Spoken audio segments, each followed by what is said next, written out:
Hi there, hello there, welcome back to the channel. Today we are going to be discussing a big one. It's Jurassic World Rebirth. I'm not going to lie to you, I was kind of out on the Jurassic Park / World franchise. I kind of had reached my fill. However, Universal made the brilliant decision to cast Jonathan Bailey and put him in those little tiny glasses, and I was immediately ready to go again. This movie was the AMC Screen Unseen movie on June 23rd. However, the embargo has just lifted today, so that's why this full review is just now coming out. As always, it will be a spoiler-free review, so let's just dive right into it. Jurassic World Rebirth takes place 5 years after the events of Jurassic World Dominion, and it centers on Zora Bennett, played by Scarlett Johansson, who is a covert operations expert, and she is contracted to lead a skilled team on a secret mission to secure genetic material from 3 of the world's most massive dinosaurs. They intend to use this genetic material for like healthcare research, and they're going to sell it off for some big bucks. Her team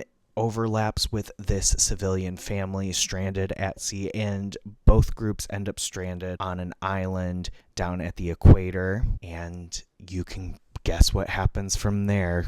Jurassic things happen. This movie is a little tricky for me because I had a good time, and I think there are some really good moments. There are some shots and scenes that look really great. There are some moments with the characters that really hit, and there are also some moments where it's very clunky. The dialogue is awkward, it feels a little generic, and there are some sequences that look downright awful and almost unfinished. So I'm a little torn on it. I'm a little biased, as you can tell from my intro, but the best part of this movie for me is Jonathan Bailey. He is by far and away the best part of it, and that's because I think his character is the best written. There's the most to that character to latch onto. He plays Dr. Henry Loomis, who until recently worked in a museum studying dinosaurs, studying fossils, and he's never seen dinosaurs out in their natural habitat, so this is kind of what coaxes him on to the mission. And he's very much, that token scientist who's like, we have to respect the earth, we have to respect nature. Humans are not the most powerful thing, and we need to recognize that. There are some genuinely lovely moments with his character where he's interacting with the dinosaurs out in the wild, where he is just in awe and appreciating what he gets to experience and what he gets to witness. I think Jonathan Bailey does some stellar work there. That man could also have chemistry with a brick wall. I think he just has chemistry with everyone here, everyone interacting with him. When he is interacting with them, it feels great. They're trying to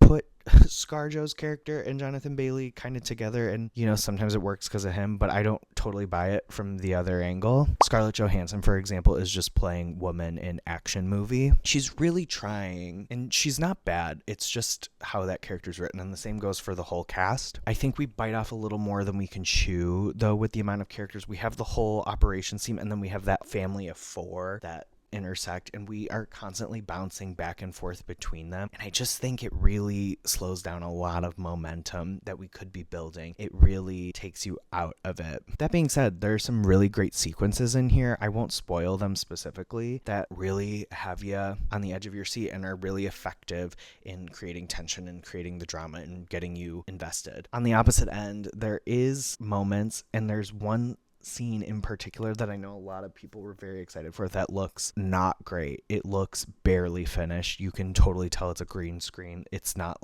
the images aren't blended well at all.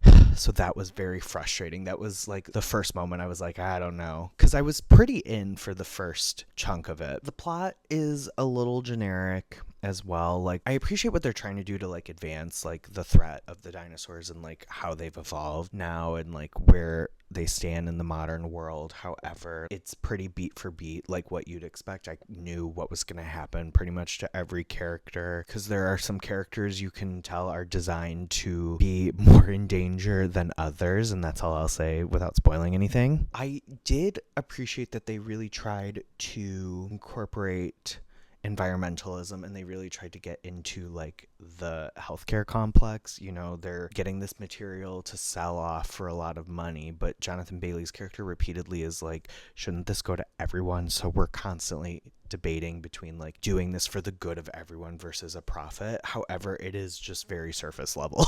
It's just introduced very surface level. We don't really get into that in any meaningful way. It's just hey, shouldn't healthcare be accessible, and that's the gist of it. So I know it's like a big blockbuster. We don't get like a lot of depth and nuance in a lot of these kinds of movies, but we could have gone a little harder, I think. Direction wise, nothing super, I don't think there's anything super groundbreaking when it comes to the direction. There's some really good moments. I know a lot of people based on the trailer were hoping this would get back to like the horror roots of the franchise, and there are some moments where you're like, ooh, specifically in the beginning, like the cold open and the climactic third act. I think the middle is pretty generic, plus or minus a few sequences. Speaking of the third act though, it lulls in the middle, but it does build to this climax that is visually interesting, that is fun, that does keep you at the edge of your seat, and like, yeah, so that really worked for me. The climactic final moment like really did it for me. I think it